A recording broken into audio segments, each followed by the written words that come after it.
her chin a bit too stubborn, like her father's, but added to her finely chiseled cheekbones, these features weren't so noticeable. What was disconcerting, though, was that she had the same uncanny ability as Chandos to hide her emotions when she chose to, completely, so that you had no idea whatsoever what she was thinking or feeling.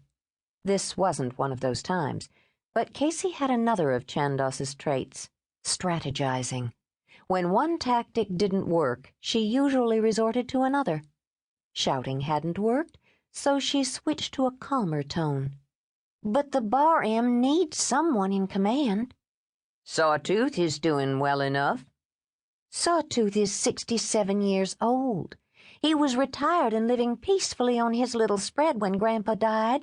He agreed to take over the reins only until you could find someone else. But you haven't found anyone willing to take on those responsibilities without demanding half the profits, and you refuse to manage the place yourself. I have enough headaches here. I don't have time to divide myself. But I do, and I can do it. You know I can. The bar-M is 1/3 mine. I have every right. You're not even 18 yet, Casey. What's 18 got to do with anything, I'd like to know? And besides, I will be in a few months. Which is when you should be thinking about getting married and starting your own family. You can't do that if you're saddled with running the bar-M. Marriage? The girl snorted. I'm only talking about a couple years, Daddy, just until Tyler finishes college. There isn't anything I don't know about running a ranch. You saw to that.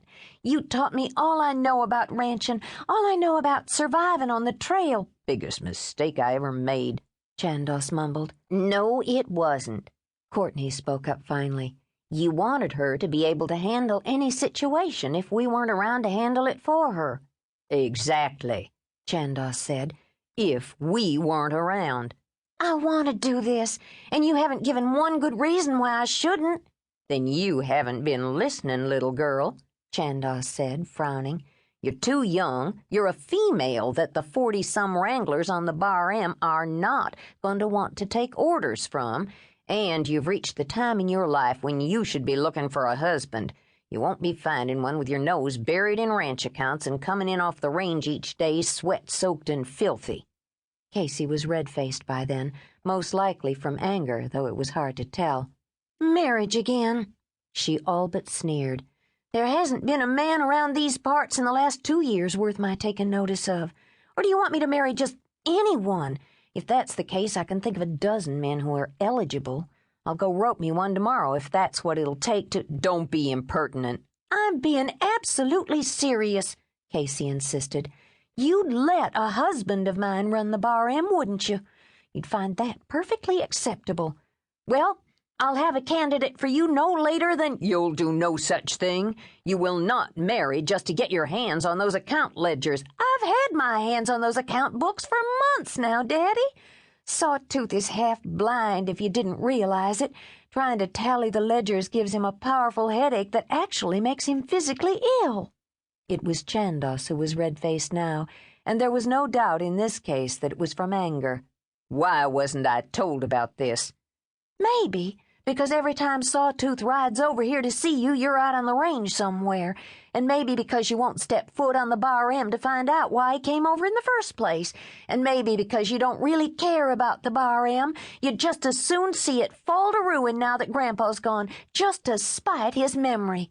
Casey! This from Courtney, in an appalled tone.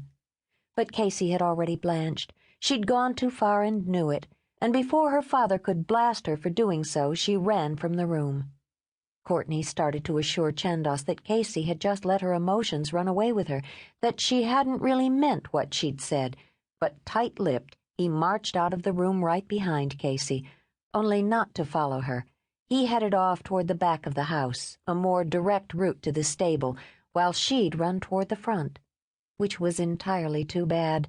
Chandos shouldn't have let the argument end like that, with Casey riddled with guilt now, but still determined to change her father's mind. He should have been more explicit with his reasons. He should have pointed out that he didn't want to see Casey get hurt when she failed, which she was bound to do. The cowboys on the bar-M might accept her for a while, because they knew her as Fletcher's granddaughter, but inevitably there would be new men, and those